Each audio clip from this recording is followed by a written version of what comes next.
Souvent, tes objectifs ne se réalisent pas parce que tu n'accompagnes juste pas d'action, ta foi, tes souhaits ou tes rêves. Salut, moi c'est Anne-Kelly Kouyaté et récemment j'ai fait une vidéo par rapport au fait de croire en ses rêves et de croire en Dieu. Et suite à cela, j'ai eu beaucoup de réactions positives et je vais faire plusieurs mini-séries de vidéos, répondre à plusieurs questions. Et aujourd'hui, on va parler de la foi sans les œufs. Prenons un exemple. Imagine que tu es à la maison, tu as des œufs, tu as de l'huile, tu as une poêle et tu as une plaque chauffante. Et tu veux manger un œuf au plat, tu veux manger un œuf.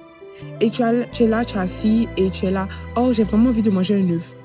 Mais prends les œufs, mets l'huile dans la poêle, casse-le et fais ton œuf, cuis ton œuf en fait. Tu vois que cet exemple-là, c'est un exemple très théorique. Et toi-même, tu te dis, bah, si j'ai envie de manger un œuf et que j'ai un œuf à la maison et que j'ai tout le matériel qu'il me faut pour cuisiner l'œuf, bah, je vais le faire.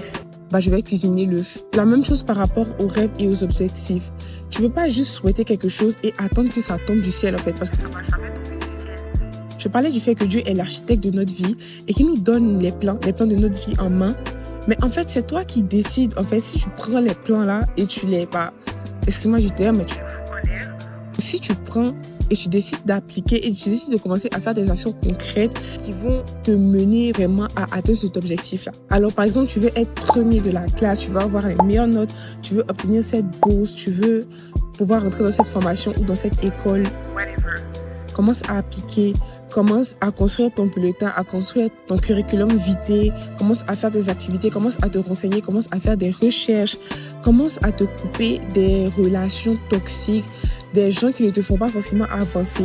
Parce que qui se ressemble, s'assemble. Tu ne peux pas rester dans un groupe de personnes qui n'ont pas vraiment d'objectif, qui ont vraiment un objectif stagnant. Ah, bon, tu sais, moi, après l'école, mais c'est bien. En fait, chacun a sa vie, chacun fait ce qu'il veut. Mais si tu as un objectif, vraiment, essaie de marcher avec des gens qui ont le même objectif que toi. Quand tu dis, ah non, moi, je veux travailler à la NASA. Tu penses que tu vas continuer à marcher avec ce groupe de personnes-là? Certes, ils peuvent être tes amis, tu peux continuer de les côtoyer, mais juste, tu as besoin de te placer dans un environnement qui est favorable, qui va te disposer. Oh, ok, moi aussi je vais aller aux États-Unis.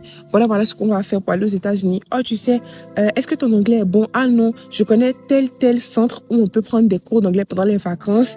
Allons-y nous inscrire ensemble. Là, tu es dans un bon mindset. Là, tu es dans une bonne mentalité. Là, tu es sur, en fait, le chemin de ta réussite. Là, en fait, tu es en train de prendre des actions concrètes qui vont te mener à réaliser ton rêve, qui vont t'ouvrir la voie pour que tu puisses atteindre ton objectif. Un rêve, ce n'est pas une envie. Ça aussi, c'est un point très important. Il y a des gens qui sont juste envieux à la fin de la journée.